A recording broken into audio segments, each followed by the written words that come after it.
He didn't marry her for love.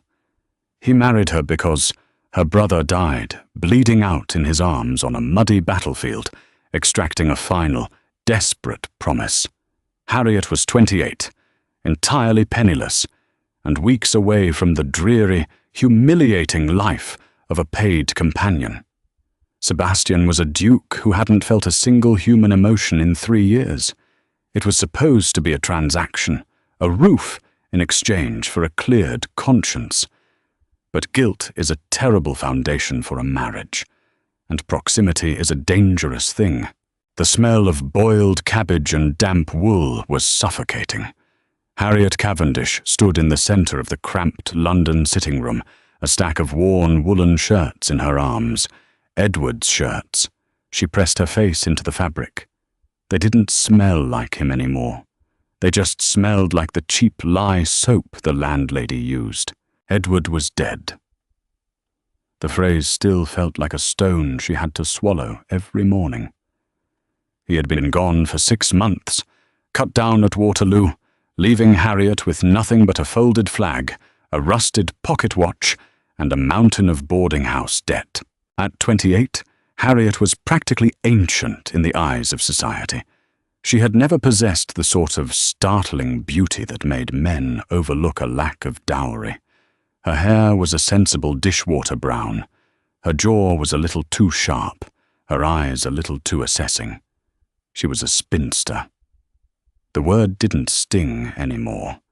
It was merely a fact of her geography, like the relentless rain streaking the warped glass of her window. A sharp rap at the door shattered the quiet. Harriet didn't move. "Mrs. Higgins, I told you, I will have the rent on Tuesday. I am selling the silver candlesticks tomorrow." The door opened. It wasn't the landlady. Sebastian Ashcroft, the Duke of Whitmore, had to duck his head to clear the low doorframe. He looked entirely absurd in the dingy room. His dark wool coat was immaculately tailored, absorbing the meagre light. His boots were polished to a mirror shine, tracking a single offending leaf onto the threadbare rug. Harriet dropped the shirts onto a trunk. "Your Grace." Sebastian didn't offer a bow. He just stared at her. He looked exhausted. There were deep, bruised shadows beneath his eyes, and the harsh line of his mouth suggested a man who spent his days clenching his teeth against a persistent ache.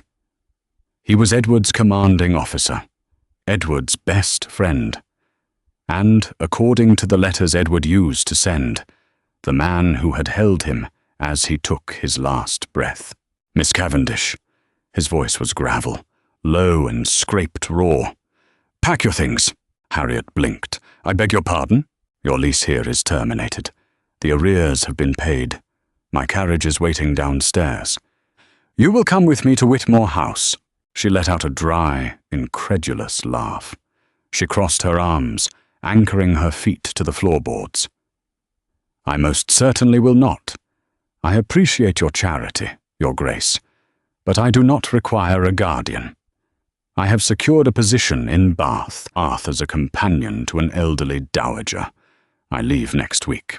"You are not going to Bath to fetch a deaf woman's lapdog," Sebastian said flatly. He stepped further into the room. The space felt instantly smaller. "Edward asked me to look after you." "Edward is dead." The words cracked like a whip. She hadn't meant to sound so vicious, but the grief was a live wire. Sebastian flinched. It was a minuscule movement, just a tightening of the skin around his eyes. But she saw it. "I am aware," he said softly. "I buried him.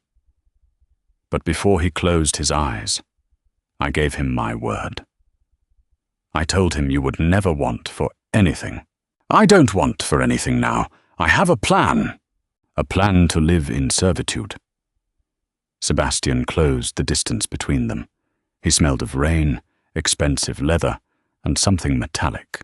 Fear, maybe. Or exhaustion. "Marry me, Harriet." The silence in the room became absolute. A carriage rattled past on the cobblestones outside. "You are out of your mind," she whispered.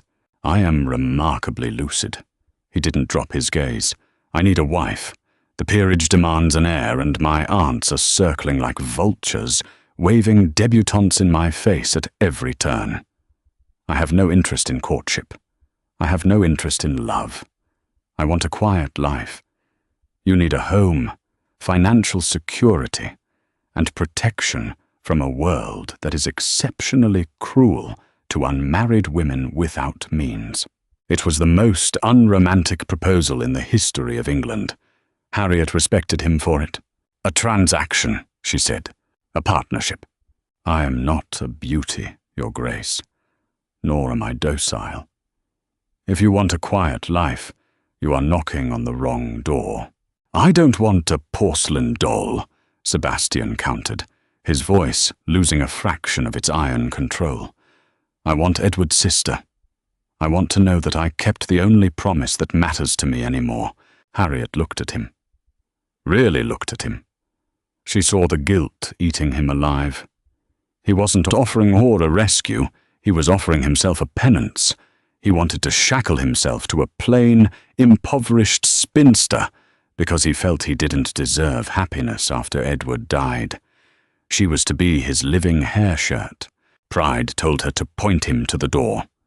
Pride told her to pack her single valise, go to Bath, and read Bible verses to an old woman until she died of boredom.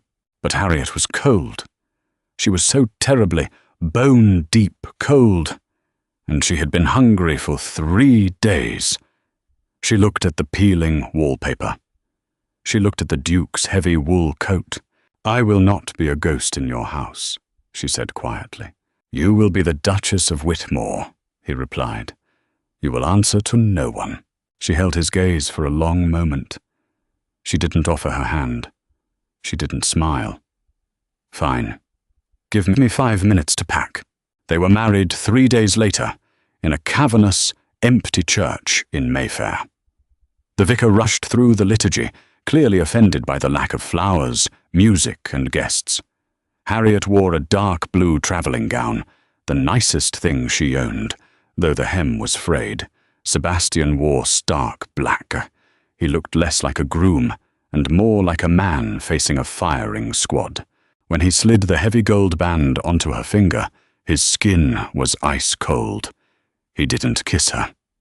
Vicar didn't suggest it. Within an hour of the I-do's, they were in a carriage heading north to his sprawling estate in Derbyshire. The journey took 4 days. They spoke perhaps 100 words in total. Are you warm enough?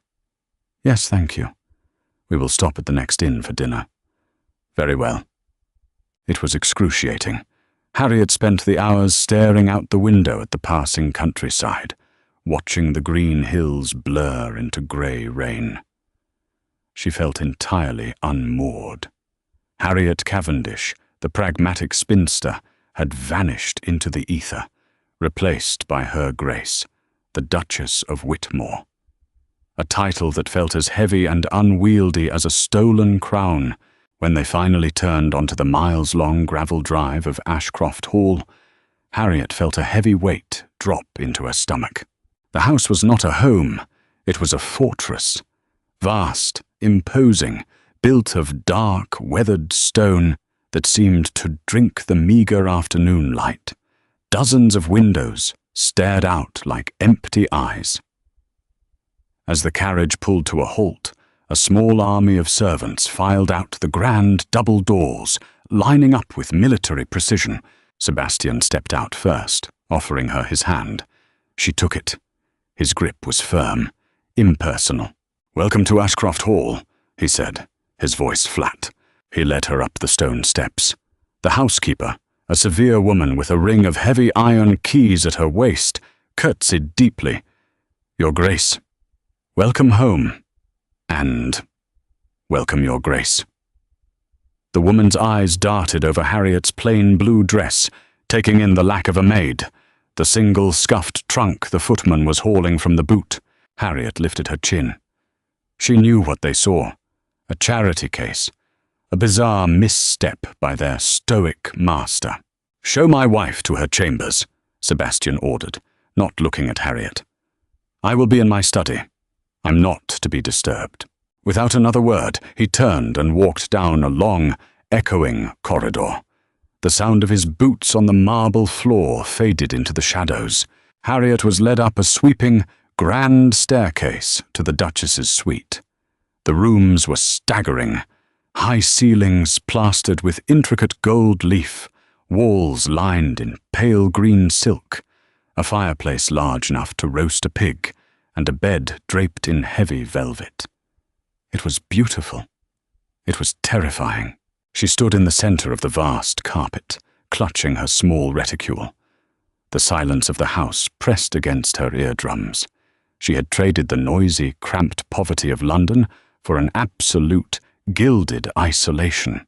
That evening they dined at opposite ends of a table that could comfortably seat 30. The distance between them was comical. A massive silver candelabra sat dead center, obscuring Sebastian's face. Harriet could only see his hands as he methodically cut his meat. The footmen hovered like ghosts, silently replacing plates and refilling crystal goblets. The clink of silver against porcelain was deafening. Harriet chewed a piece of roasted pheasant. It tasted like ash. She swallowed hard, pushing her plate away. She couldn't do this. She could not live 40 years in a mausoleum, pantomiming a marriage with a man who couldn't bear to look at her. Is the food not to your liking? Sebastian's voice floated down from the other end of the mahogany expanse. The food is fine, Harriet said, projecting her voice so it carried. The geography is the problem. Sebastian leaned slightly to the left, peering around the silver candelabra. Excuse me, I said. The geography? You are practically in Scotland, Sebastian. If you want me to pass this, I should have to hire a post boy. He stared at her. It was the first time she had used his Christian name. It felt strange on her tongue, intimate and sharp. This is how my parents dined, he said stiffly. Well, your parents must have had very good lungs, Harriet replied, picking up her wine glass and standing. She ignored the panicked look of the footman who rushed to pull out her heavy chair. She walked down the length of the table, heels clicking on the hardwood floor, until she reached the chair directly to Sebastian's right. She sat down, placing her glass on the linen cloth. Sebastian went completely rigid. He looked at her as if she had just placed a live grenade next to his dinner plate. There, Harriet said, smoothing her napkin over her lap. Now we do not have to shout. Do you actually manage this entire estate yourself? Or do you have a steward who does the real work? For a long moment, Sebastian said nothing. His jaw worked. He looked down at his plate, then back at her. Slowly, the tight lines around his mouth relaxed just a fraction. I have a steward, he murmured, but he is incompetent. I do most of it myself. Good, Harriet said. I like ledgers. You can show me tomorrow. Sebastian blinked. Ledgers? You want to look at the estate ledgers? I managed a boarding house budget for 3 years, Your Grace. I am quite capable of doing arithmetic, and I refuse to spend my days doing needlepoint while waiting to die. A strange expression crossed Sebastian's face. It was gone before Harriet could categorize it. He took a slow sip of his wine. Very well, Harriet. Tomorrow we will look at the ledgers. It was a tiny victory, but as Harriet lay awake that night in the cavernous cold bed, listening to the wind howl around the stone turrets of Ashcroft Hall, she knew ledgers wouldn't be enough. She was living with a phantom, and she didn't know how to exorcise him. 3 weeks passed. They settled into a bizarre, sterile routine. Harriet woke early, breakfasted alone, and then marched into the estate office. True to her word, she took over the household accounts. She found them in a state of chaotic neglect. Sebastian paid his bills, but he bled money out of sheer apathy. Harriet ruthlessly cut costs on luxury imports they didn't consume and raised the wages of the tenant farmers, a move that made the estate steward turn purple, but which Sebastian authorized with a careless wave of his hand. Do what you want, he had said, not looking up from a snifter of brandy. It was barely noon. That was the problem. Sebastian drank. He didn't become violent or loud. He became a stone.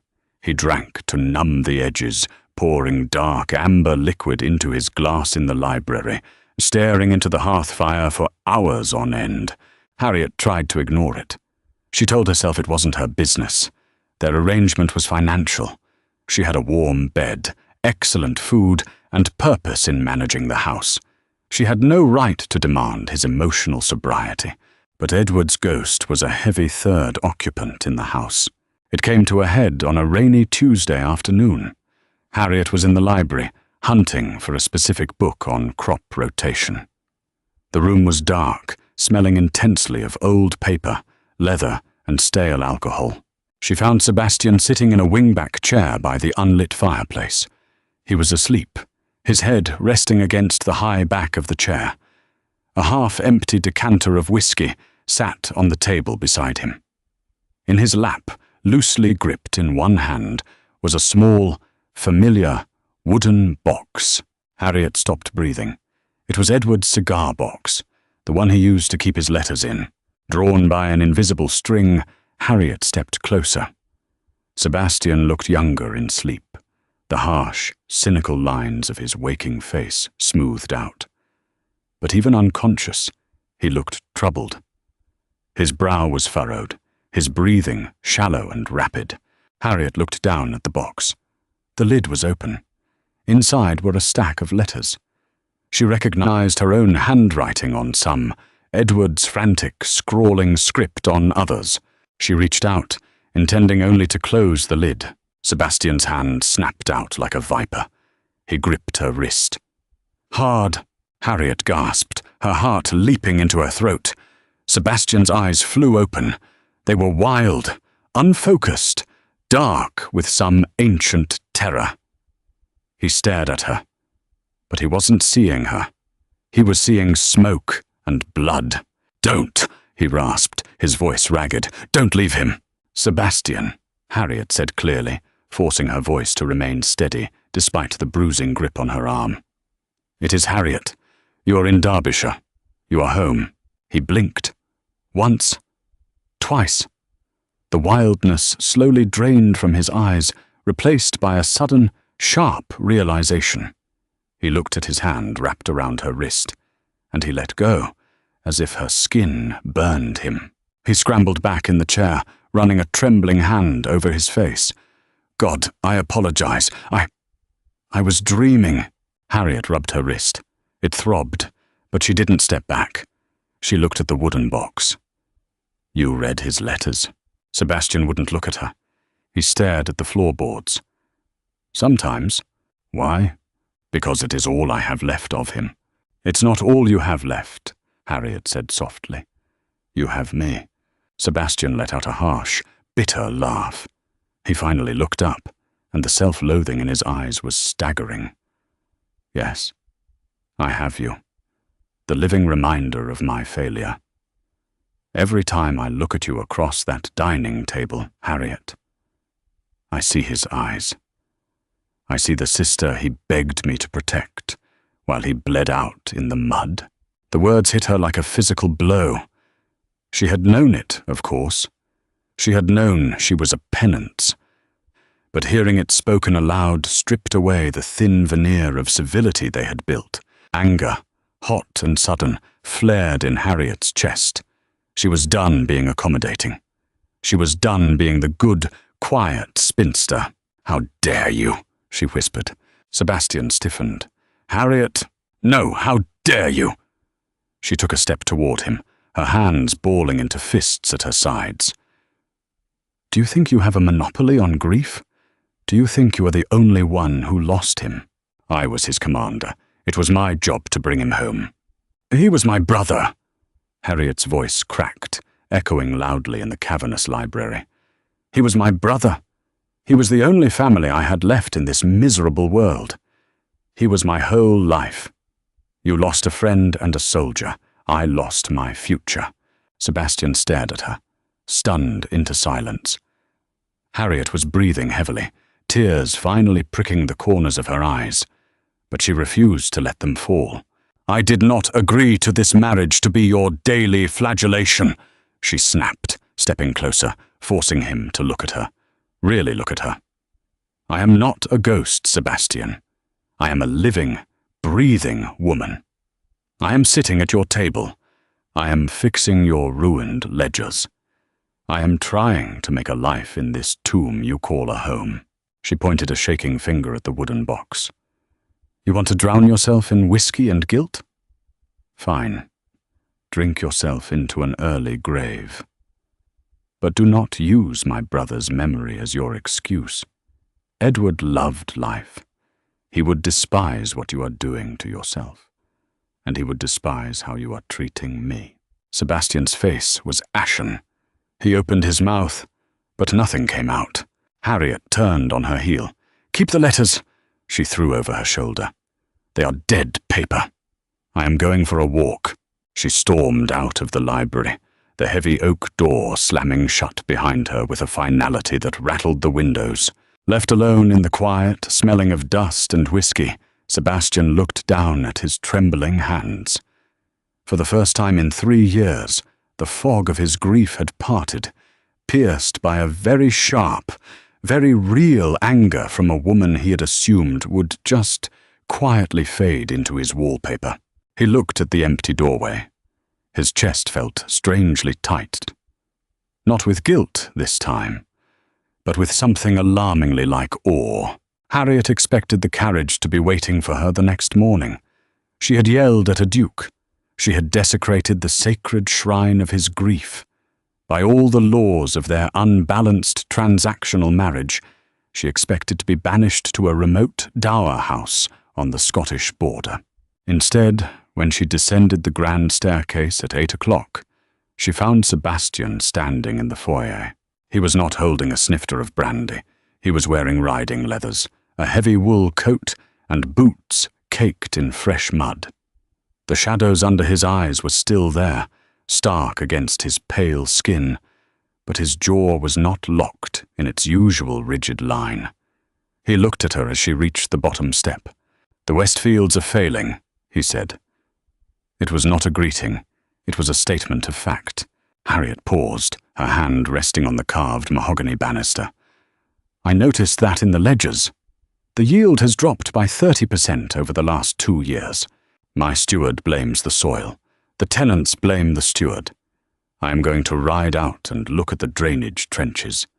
He slapped his riding crop against his thigh. A sharp, rhythmic sound in the quiet hall. "You cut the import budget yesterday by half to buy new iron ploughs. If you are going to spend my money, you should see the mud you are investing it in." It was a challenge, a clumsy, abrasive olive branch. "I don't have a riding habit," Harriet said. "Wear whatever you have. I don't care about fashion, just wear thick boots." An hour later, Harriet found herself gripping the pommel of a side saddle, perched atop a massive grey mare that felt roughly the size of a warship. She had lied by omission. She hadn't just lacked a riding habit. She hadn't ridden a horse since she was 12 years old, and her father's vicarage had boasted nothing more fearsome than an arthritic pony. Sebastian rode a black gelding with effortless, irritating grace. He watched her white-knuckled grip on the reins. "You look terrified," he noted. "I am merely calculating the distance between my skull and the ground," Harriet shot back, refusing to look at him. She stared fixedly at the mare's ears.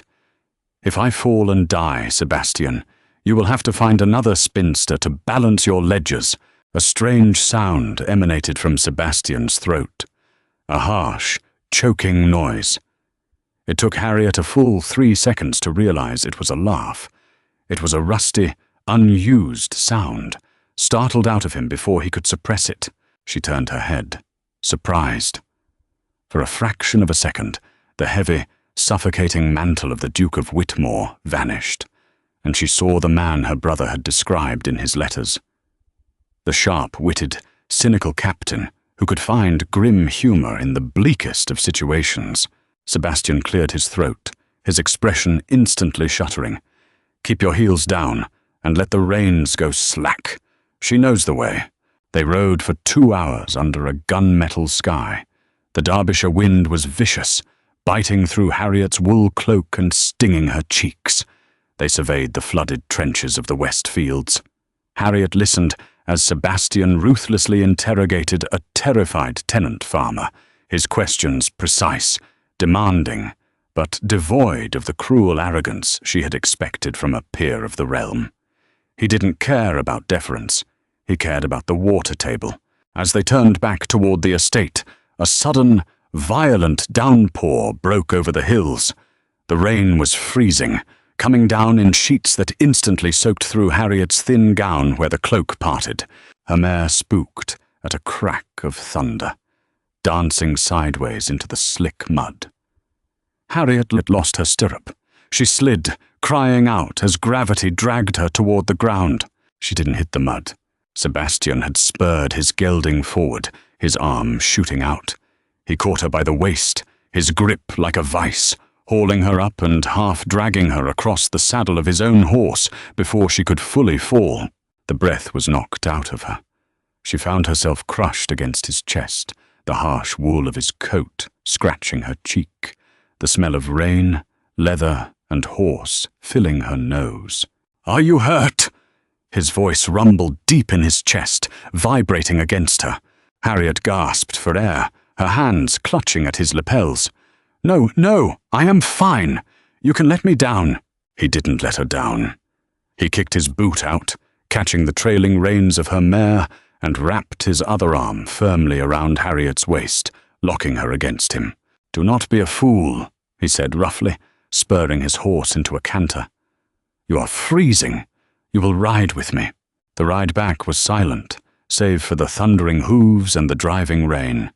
Harriet sat rigidly, acutely aware of the hard muscle of his thigh against hers, the heat of his body radiating through his wet clothes. It was entirely improper. It was deeply uncomfortable. And yet, as he pulled his heavy cloak around her trembling shoulders to shield her from the wind, Harriet felt a sudden, treacherous flutter in her stomach. When they finally clattered into the stable yard, grooms rushed out with lanterns. Sebastian slid down first, turning to reach up for her. Harriet placed her hands on his shoulders. He gripped her waist and lifted her down. For a moment, her boots hit the ground, but he didn't step back. They stood toe to toe in the rain, breathless. His hands lingered heavily on her waist. The shadows under his eyes were replaced by a dark, focused intensity. He looked at her mouth. Harriet's breath caught.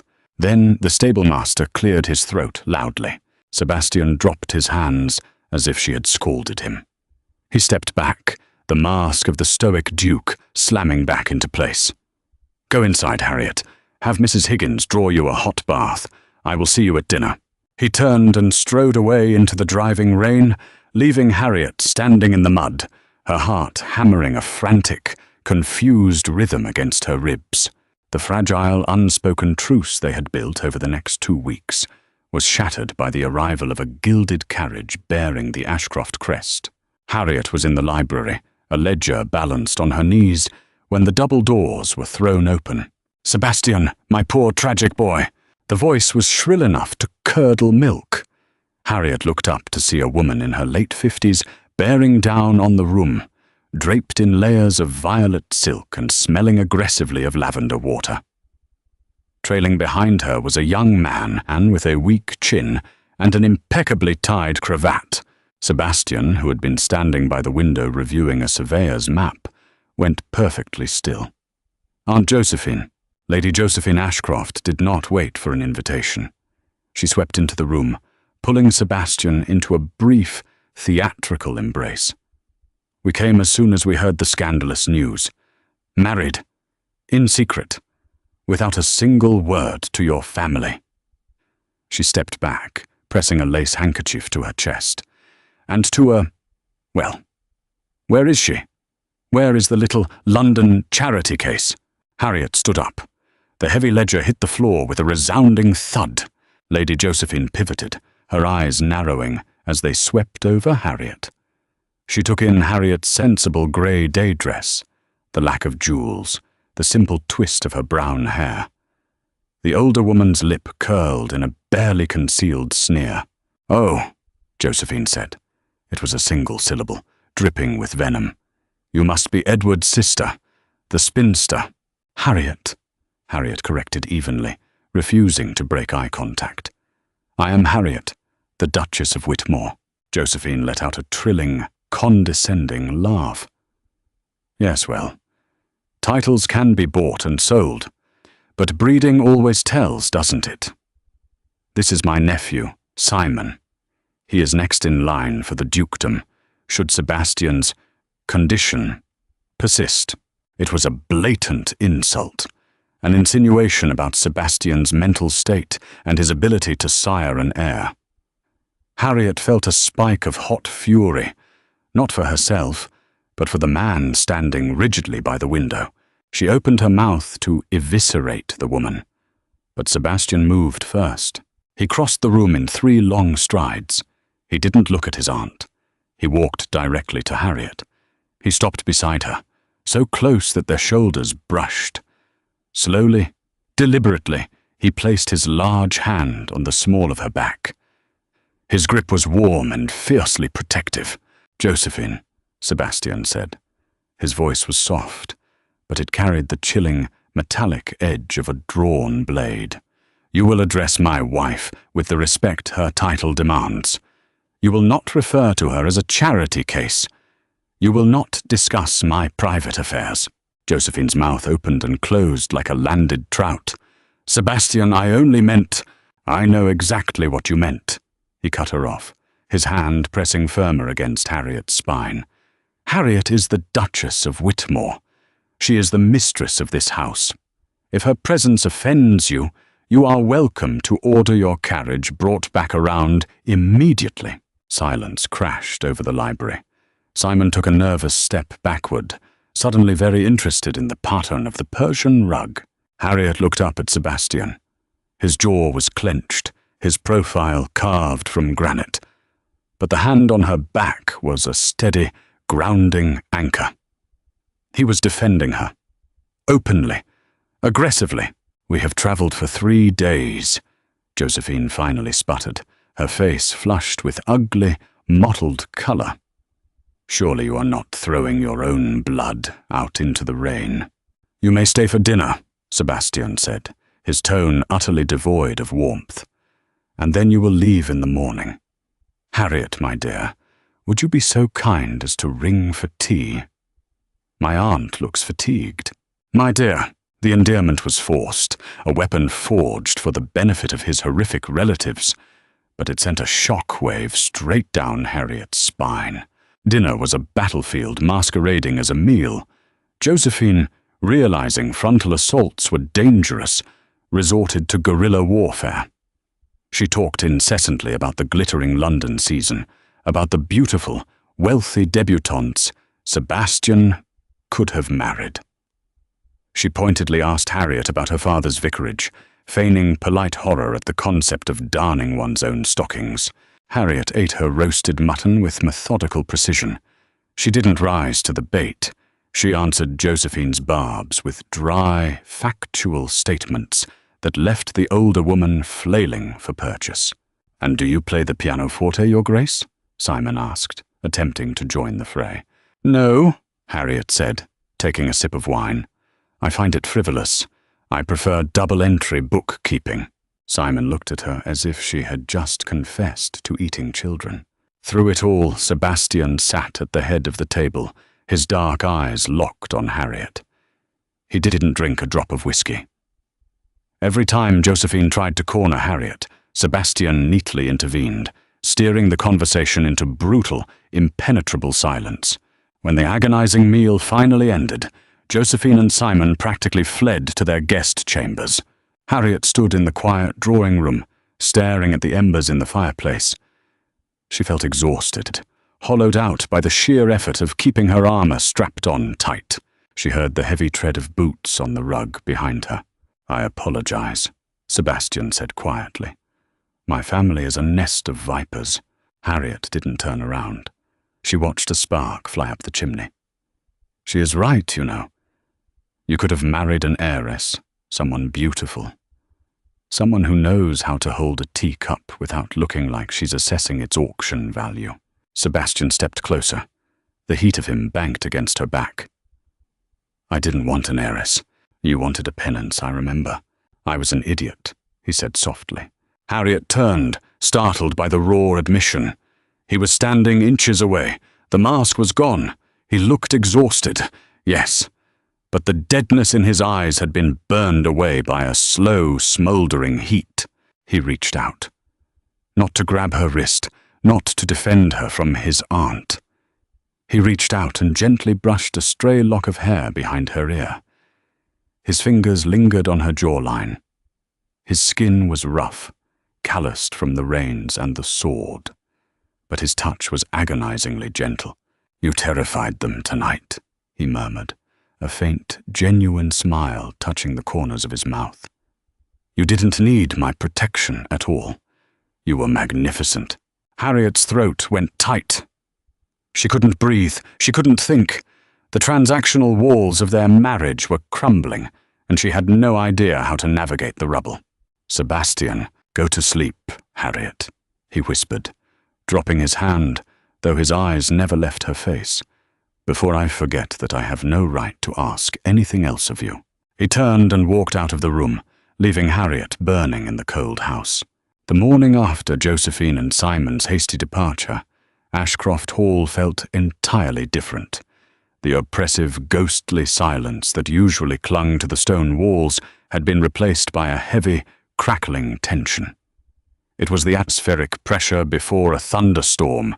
Harriet couldn't focus on the ledgers. The numbers blurred. Every time she heard a door open, every time a boot scuffed the floorboards down the hall, her pulse jumped. She was angry with herself. She was a 28-year-old spinster. She was practical. She understood the brutal mechanics of the world. She had agreed to this marriage for a roof and a full stomach. She had explicitly told herself not to expect a fairy tale. But when Sebastian had touched her face, she shoved the ledger away, standing up so violently her chair scraped against the wood floor. She needed air. It was raining again, a relentless, grey Derbyshire drizzle. Harriet wrapped a thick shawl over her shoulders and walked out into the gardens. The air smelled of wet earth and crushed rosemary. She walked blindly, trying to cool the sudden, inexplicable fever in her blood. She found him in the old glass house. It was a decaying structure at the edge of the property, its panes opaque with grime, choked with overgrown vines. Sebastian was standing in the center of the damp, green-smelling space in his shirt sleeves. He was violently hacking away at a dead, twisted briar bush with a heavy pair of iron shears. He didn't hear her approach. Harriet watched him. He was striking the dead wood with unnecessary force, his jaw tight, his broad shoulders bunching and flexing under the white linen. He wasn't gardening. He was fighting. You are going to break the shears. Sebastian froze. He lowered the heavy iron blades, his chest heaving as he turned to face her. His hair was damp with sweat and rain, falling into his eyes. He looked wild, dangerous, human. "What are you doing out here?" he asked, his voice harsh. "It's freezing." "I could ask you the same question." Harriet stepped into the glass house. The air inside was warmer, thick with humidity and the smell of bruised leaves. Sebastian threw the shears onto a wooden bench. They hit with a loud clatter. I needed to hit something. The briar seemed a better candidate than my steward, because of Josephine, because of everything. He ran a hand through his damp hair, pacing a short line in the dirt. He stopped, glaring at the broken branches. "I brought you here to keep you safe, to honor him. I told myself it was a clean arrangement. I would provide the funds, you would live in comfort, and we would leave each other in peace. And," Harriet prompted, her heart beginning that frantic, hammering rhythm again. Sebastian turned his head. His eyes met hers, and the intensity in them pinned her to the spot. "And then you sat at my table and yelled at me. You fixed my books. You sat on a horse, looking like you were going to vomit. But you didn't complain once. You tore my aunt to shreds with nothing but a wine glass and a blank stare. He took a step toward her. You are loud, Harriet. You are demanding. You refuse to let me rot in peace. He took another step. The distance between them was vanishing. Edward told me you were practical. He told me you were sensible. He never told me you were going to tear my life down to the studs. Harriet lifted her chin. She refused to retreat. If you want a quiet ghost, Sebastian, you can send me away. I have enough money saved from the household accounts to buy a cottage. I don't want you to leave, he said. The words were a low, desperate growl. He crossed the remaining distance. He didn't hesitate this time. He didn't apologize. Sebastian reached out and gripped her face in both of his large, dirt-streaked hands. Harriet gasped, her hands flying up to grip his wrists. His skin was blazing hot. He looked down at her, his eyes searching hers, looking for permission, looking for a rejection that wasn't there. He saw the way her breath hitched. He saw the dark flush creeping up her neck. Sebastian ducked his head and kissed her. It was not a polite, aristocratic kiss. It was a collision. It was 3 years of repressed grief, guilt, and sudden, blinding hunger, all channeled into a single point of contact. His mouth was hard and demanding against hers. Harriet's initial shock vanished in a heartbeat, replaced by a surge of pure, answering fire. She didn't push him away. She leaned in, her hand sliding from his wrists up his forearms, clutching at the damp linen of his sleeves. A groan rumbled deep in his throat. He shifted his grip, one hand sliding to the back of her neck, tangling in her hair, pulling her flush against his chest. She could feel the heavy, erratic thud of his heart against her own. He tasted of rain and desperation. Harriet kissed him back with all the suppressed passion of a woman who had been told her entire life to be small, to be quiet, to be invisible. She opened her mouth to him, letting him deepen the kiss, letting the sheer force of him wash over her. When they finally broke apart, they were both gasping for air. Sebastian rested his forehead against hers. His eyes were closed, his chest rising and falling heavily. He didn't let her go. His arms were locked tightly around her waist, anchoring her to him in the damp, overgrown glasshouse. "I have no right," he whispered, his voice jagged. "I have no right to want you this much." Harriet opened her eyes. She reached up, running a trembling hand over his rough cheek. She felt a fundamental shift in the universe. The guilt that had bound them together was gone, burned away by the heat between them. "You are my husband," she said quietly, her voice steadier than she felt. "You have every right." Sebastian opened his eyes. The darkness was entirely gone, replaced by a fierce, possessive clarity. He didn't say another word. He just kissed her again, silencing the ghosts once and for all. They did not speak as they walked back to the main house. They didn't need to. Sebastian's hand remained firmly wrapped around Harriet's wrist, a physical tether pulling her through the rain. The servants in the corridors stopped and stared as the Duke of Whitmore half-dragged his soaked, shivering Duchess up the grand staircase, his face a mask of terrifying resolve. He didn't take her to her opulent green silk chambers. He pulled her down the east wing, kicking open the heavy oak door to his own private suite. The room was Spartan. Dark wood, a massive four-poster bed devoid of decorative hangings, and a fire blazing in the hearth. It smelled of him. Cedar, horse, and sharp soap. He shut the door. The heavy click of the iron latch was the loudest sound in the world. Sebastian turned to her. The manic, desperate energy of the glass house had settled into something much heavier. He reached out and unfastened the soaked wool shawl from her shoulders, letting it drop to the floor.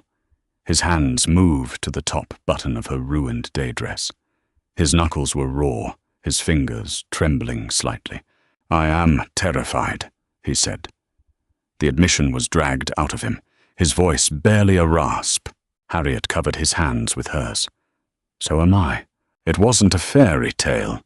It was clumsy, cold, and desperate. Harriet had no experience, no practiced grace, and Sebastian was fighting 3 years of self-imposed starvation. When he finally laid her back on the mattress, the sheets were cool against her bare skin. He was covered in old scars, pale, jagged lines across his ribs and shoulder, a brutal roadmap of the war he had survived. She traced them with her fingertips. He flinched, not from pain, but from the intimacy. "Don't," he whispered, turning his face into her neck. "I am hideous." "You are alive," she answered, her voice fierce. She pulled him down. When it happened, it wasn't a poetic merging of souls. It was sharp, heavy, and grounding. It was the desperate friction of 2 lonely people proving to themselves they still had pulses. Sebastian clung to her, as if she were the only solid object in a collapsing world, burying his face in her hair, his breath tearing out of his lungs in ragged gasps. For the first time since Edward died, the crushing weight in his chest broke apart.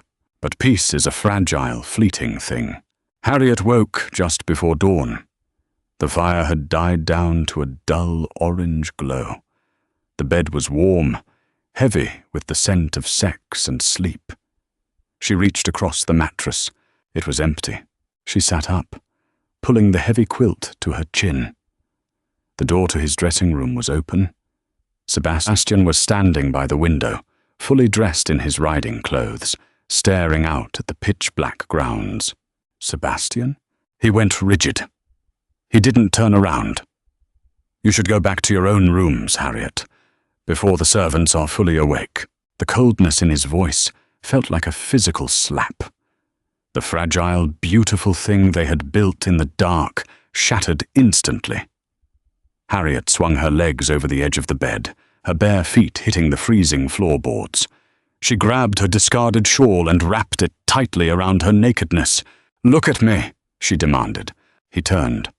The dim light from the embers caught his face. The open, vulnerable man from the night before was dead and gone. The stoic, haunted Duke was back, his eyes flat and dead. "It was a mistake," he said. His voice was completely hollow. "I took advantage of the situation. I lost my mind. It won't happen again." Harriet stared at him. She felt the sharp sting of tears, but she ruthlessly swallowed them down. "A mistake? We are married, Sebastian." "We are a transaction," he snapped, his control finally cracking. He took a step toward her, his face twisted in agony.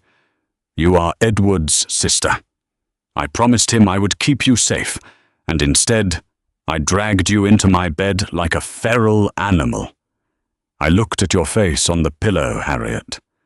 I looked at your jaw, your eyes, and I saw him.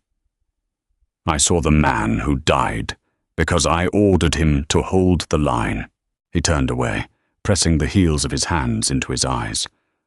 "I am using you to replace the family I lost. It is sick. It is a betrayal. I cannot do it." Harriet stood perfectly still. The cold of the room was seeping into her bones. She understood now. He wasn't rejecting her out of disgust.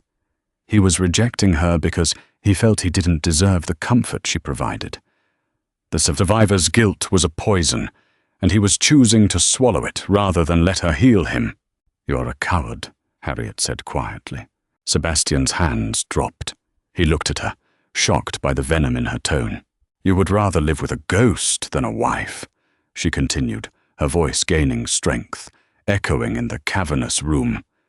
"You would rather be miserable and noble than happy and human. Fine, keep your guilt. Drown in it. I am done trying to pull you out." She didn't run.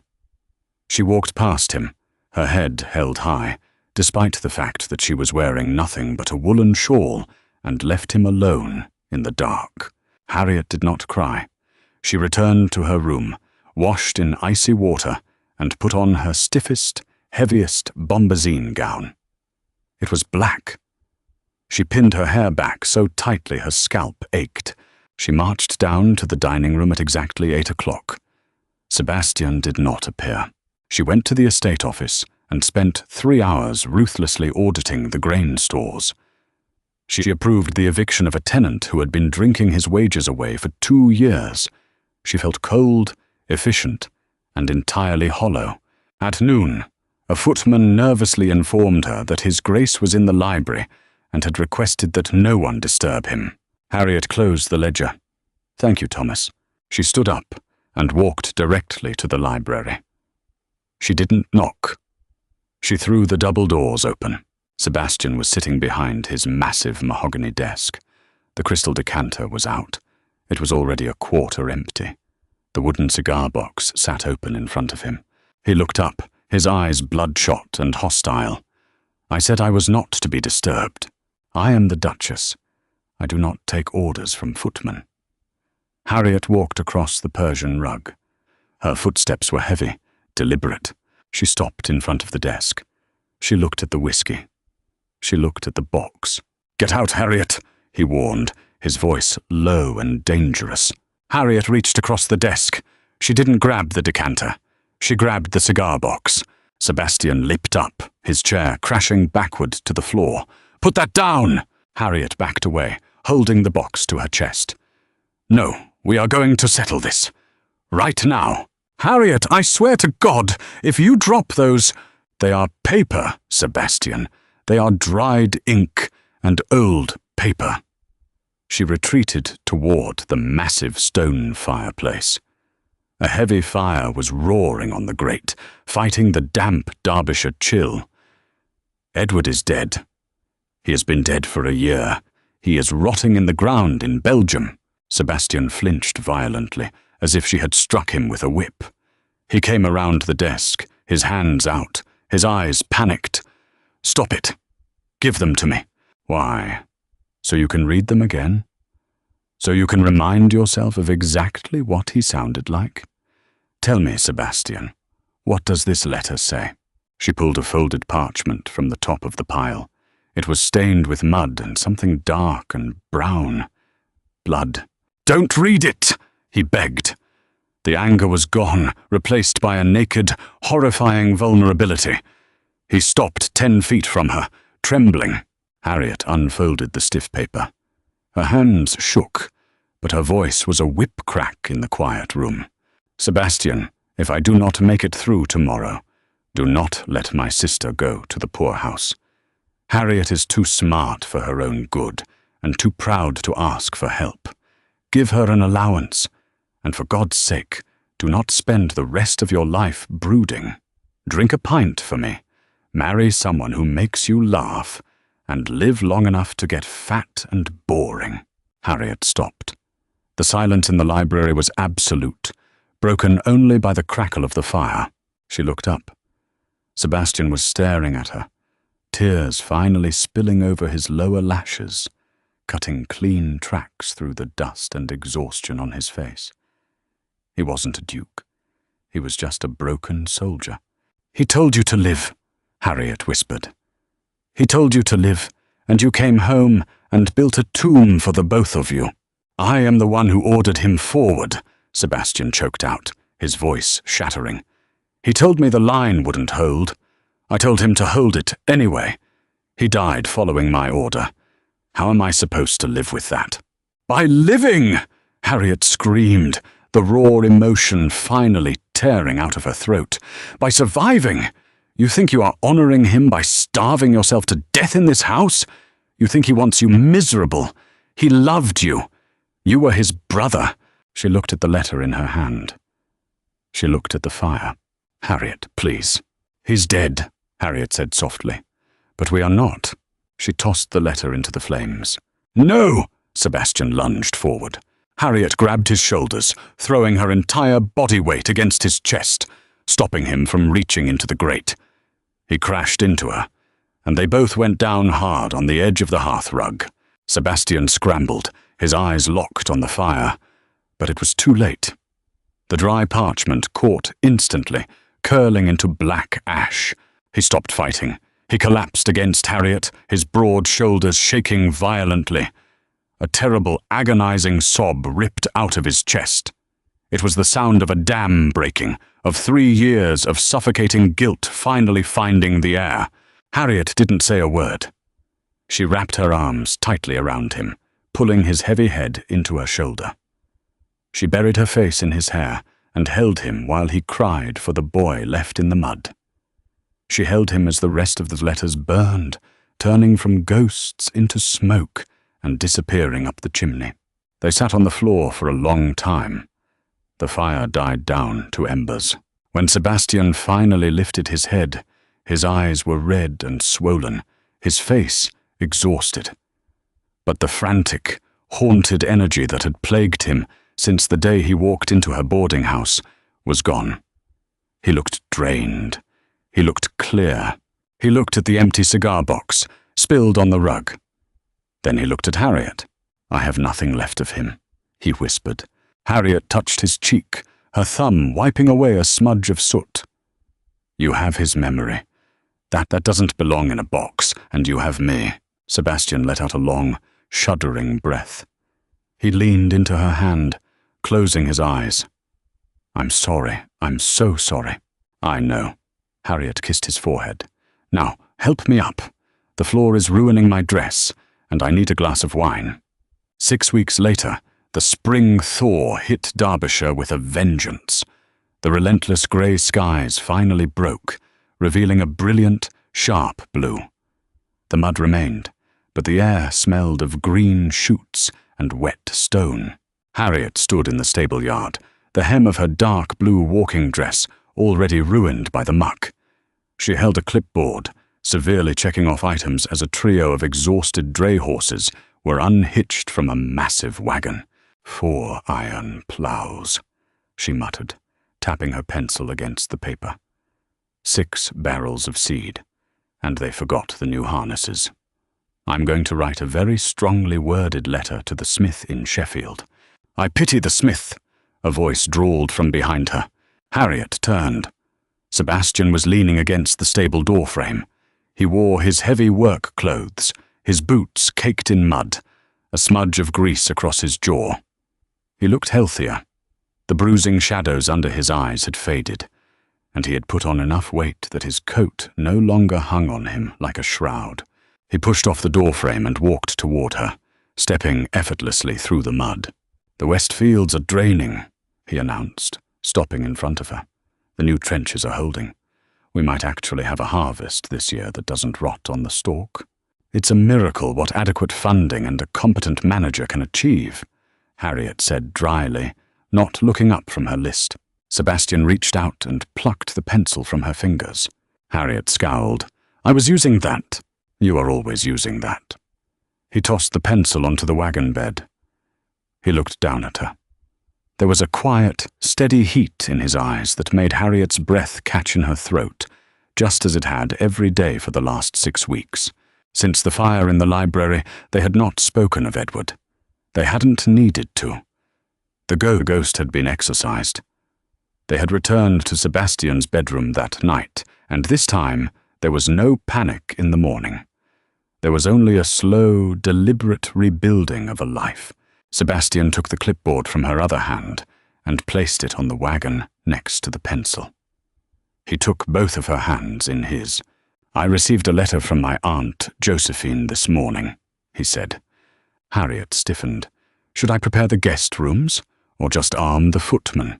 A genuine, startlingly bright smile broke across Sebastian's face. It changed him entirely, stripping away the severe duke and revealing a man who was actually capable of joy. "Neither. She has found a suitable match for Simon, an heiress from York." She gloated about the dowry for 3 pages. "Good for Simon. He will need the money to pay for his tailored cravats." Sebastian laughed, a warm, rich sound that rolled across the stable yard. He stepped closer, crowding her against the wagon wheel. She also asked if there was any news from Ashcroft Hall regarding an heir. Harriet felt the heat rise in her cheeks. She looked down at his muddy boots. And what did you tell her?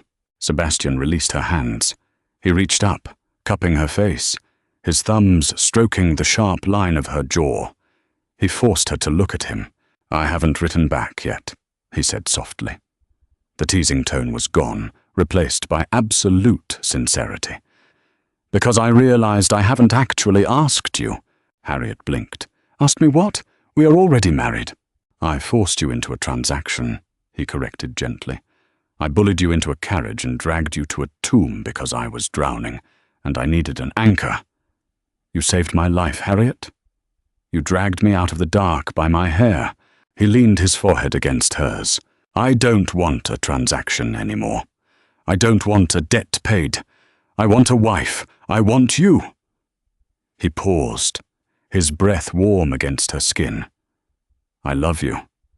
It is entirely inconvenient, and I am fairly certain you are going to bankrupt me with your iron plows. But I love you. I want to build a real life here. With you. If you will have me. Harriet closed her eyes. The cynical, guarded spinster she had been in that London boarding house felt like a stranger from a different lifetime. She had fought for this man. She had fought his demons, his family, and his own stubborn pride. And she had won. She opened her eyes and met his gaze. She didn't offer a demure smile. She grabbed the lapels of his coat and pulled him down. If you ever let your aunt back in this house, she murmured against his mouth, I will use the iron plows on her carriage. Sebastian grinned against her lips. Agreed. He kissed her, right there in the muddy stable yard, in front of the grooms and the dray horses and the endless Derbyshire sky. It wasn't desperate. It wasn't an escape. It was a promise, grounded in the earth, rooted in reality, and finally, undeniably alive. Thank you for listening to The Duke Married His Dead Friend's Spinster Sister. Then he couldn't let her go. If Harriet and Sebastian's journey from a cold transaction to a fiercely hard-won romance captured your heart, please drop a like on this video. Your support helps us bring more gripping, grounded historical dramas to life. Don't forget to share this story with fellow romance lovers, and hit that subscribe button with the notification bell turned on so you never miss our next emotional audiobook release. What was your favorite moment between them? Let us know in the comments below.